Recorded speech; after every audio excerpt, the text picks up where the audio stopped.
Now let's try to explain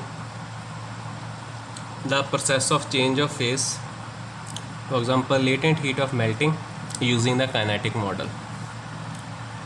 From the kinetic model we already know the molecules of a solid, they only can vibrate about their mean positions. Heat energy is sum of kinetic and potential energy. Kinetic energy decides the temperature of the molecules. Potential energy rises due to the force of attraction, also depend upon the separation between the molecules. When solid changes into a liquid, which takes place at a constant temperature, no change in the kinetic energy of the molecules takes place.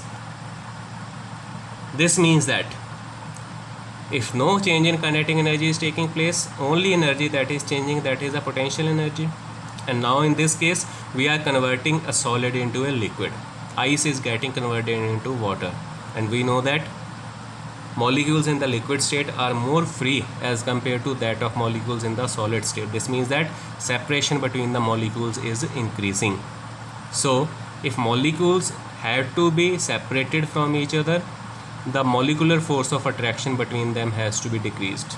For this, some heat energy is required. Molecules must be provided some heat energy from the outside, so that heat energy, it reduces the force of attraction between them, which increases the potential energy due to increase of separation among them, and due to this there will be conversion of the solid state into the liquid state.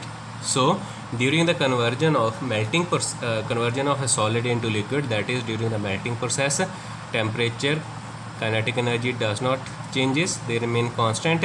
Only the separation between the molecule increases, which is due to the decrease of molecular force of attraction, and that decrease of molecular attraction is due to the absorption of the heat energy, which changes only the potential energy. So in this case, the heat energy which changes the potential energy, which must be absorbed by the body to convert a solid into a liquid, we call that as the latent heat of melting.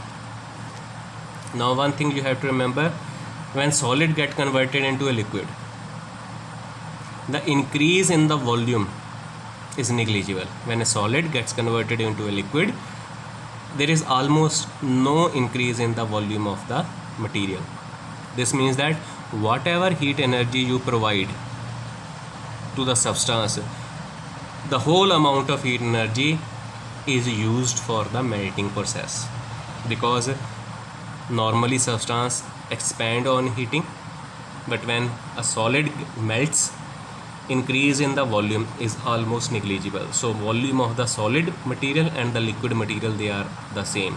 So if there is no change in volume, that means no heat energy is used by the material itself to increase its volume. So whatever heat energy you are providing for it, that is totally used only for increasing the potential energy, that is for the melting of the body.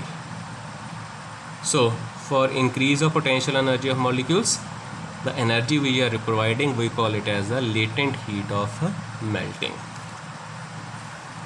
Remember, in latent heat of vaporization, increase in volume also takes place, so more heat is required.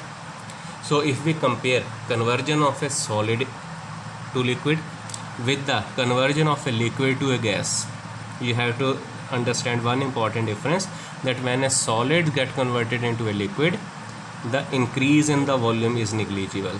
So total heat supplied is only used for the melting process, but same thing is not observed in the vaporization process, because when vaporization takes place, when liquid gets converted into a gaseous form, a large increase in the volume of the material takes place.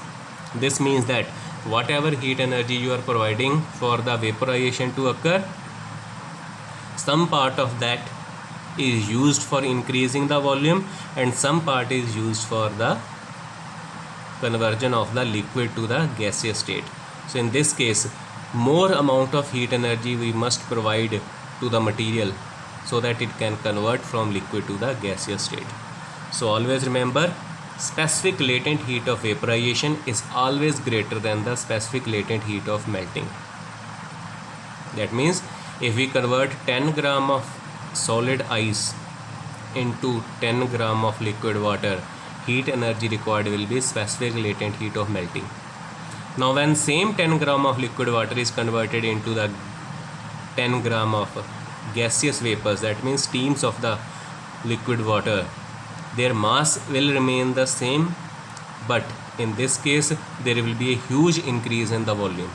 For that, the specific latent heat of vaporization will be far much greater than the specific latent heat of melting. Thank you.